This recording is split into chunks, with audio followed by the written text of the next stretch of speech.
আসসালামু আলাইকুম। ওয়ালাইকুম আসসালাম। কাকা ভালো আছেন? হ্যাঁ আলহামদুলিল্লাহ ভালো আছি। আসসালামু আলাইকুম প্রিয় দর্শক, চলে আসলাম সবুজ শ্যামল ভরা সোনালী ক্ষেতে।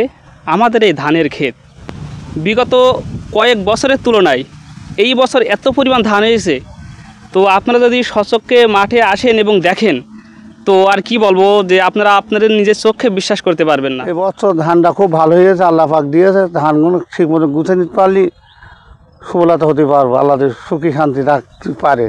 তা এখন ধানটা বাইরে না পড়লো তো আর কোনো ভরসা করা যাচ্ছে না। আল্লাহ না ঘর ধরে না যেতে পারলে ভরসা করা যাচ্ছে না। ভুইতে খুব আল্লাহ যথেষ্ট পরিমাণ ধান দিয়েছে আল্লাহ। মতামত কি, এই বছর ধানটা কেমন হয়েছে? আমার ধানটা খুবই ভালো হয়েছে, তবে পর্যবেক্ষণ করে দেখলাম মহান রব্বুল আলামিন খুব ভালো ধান দিয়েছে।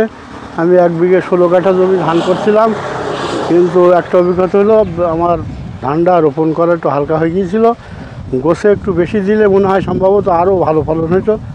তা আমি প্রায় 30 মণের দর আমি বিঘেই ধান পেয়েছি। আশাচ্ছিত যদিও একটু হালকা হলেও একটু অভিজ্ঞতা হলো, তো সামনের দিনে সুন্দরভাবে যারা আরও সুন্দরভাবে চাষবাস করতে পারি এই আর কি। আপনার নামটা দয়া করে বলবেন। আব্দুল মান্নান। কাকা কেমন আছেন? আমি ভালোই আছি, আপনি কেমন আছেন? আলহামদুলিল্লাহ ভালো আছি। এই মাঠটার নাম কি? এই মাঠটার নাম হচ্ছে বাইদাপাড়ার মাঠ। বাইদাপাড়া, এ মানে গ্রামের নাম? গ্রামের নাম বাহাদুরপুর। বাহাদুরপুর বাইদাপাড়ার মাঠ।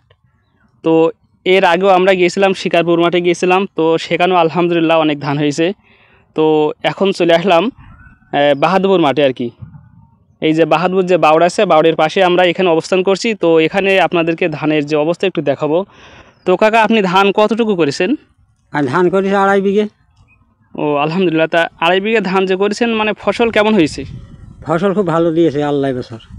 যাক আলহামদুলিল্লাহ। তো এই আপনার 1 বিঘে ভইতে আনুমানিক কত মণ ধান হতে পারে? কারণ আমার 35 মণ তো হবেই, তাতে হয়তো বেশি হলে 40 মণ হতে পারে। আমরা মানে জনসম্মুখে লোকমুখে যে কথাটা শুনি, ম্যাক্সিমাম লোক বলে যে ধান করলে নাকি লস হয়ে যায়, কিন্তু এই বছর তো শুনছি যে নাকি 30 থেকে 35 মণ ধান। আর সেই ধানে যে 1 বিঘা ভুঁইতে কত কেমন খরচ হয়, এটা কি আপনি জাস্ট ধারণা দিতে পারবেন? 20-22 হাজার টাকা খরচ ধরেন। তো প্রিয় দর্শক, আপনারা শুনতেই পাচ্ছেন 1 বিঘা ধান করতে সামথিং 20 থেকে 22 হাজার টাকা খরচ হবে। আর সেখানে বিঘা প্রতি প্রায় 30 থেকে 35 মণ ধান। তাহলে আপনারা এবার হিসাব করেন এখানে লাভ হচ্ছে কি লস হচ্ছে। তো এবছর ধান কি আসলে ভালো হয়েছে? আর এবছর আনা বছর কাছে এবছর বেশি ভালো ধান। যাক আলহামদুলিল্লাহ। ধান কি আপনি কেটেছেন?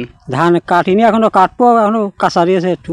ও আচ্ছা, তাহলে আপনার ঠিকানাটা একটু দর্শককে জানাবেন যে আপনাদের বর্তমান বাসা কোথায়, কি করেন? বাহাদুরপুর বাসা, কৃষি কাজ করি। ও আচ্ছা, ধন্যবাদ। তো আপনি ধান কতটুকু করেছেন? আমি বেশি ধান করিনি, খাওয়ার জন্য করেছি 23-24 কাঠা মতন। 23-24 কাঠা। তা আপনার ধান কেমন হয়েছে? আলহামদুলিল্লাহ ভালো হয়েছে, আমার ধান খুবই ভালো সুন্দর হয়েছে। আলহামদুলিল্লাহ বেশ সুন্দর। তো এই বছর সবাই তো বলছে যে ধান নাকি খুব সুন্দর, তো আসলেই কেমন হয়েছে যদি আপনি দর্শকদের বলতেন।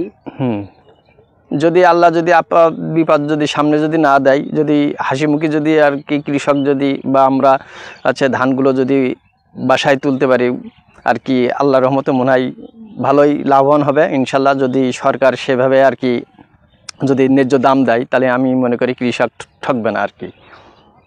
এখনও তো সামনে দেখা যাচ্ছে অনেক জায়গায়, কিছু জায়গায় ধান কাটা শুরু হয়ে গিয়েছে অলরেডি, আবার এখনও কিছু।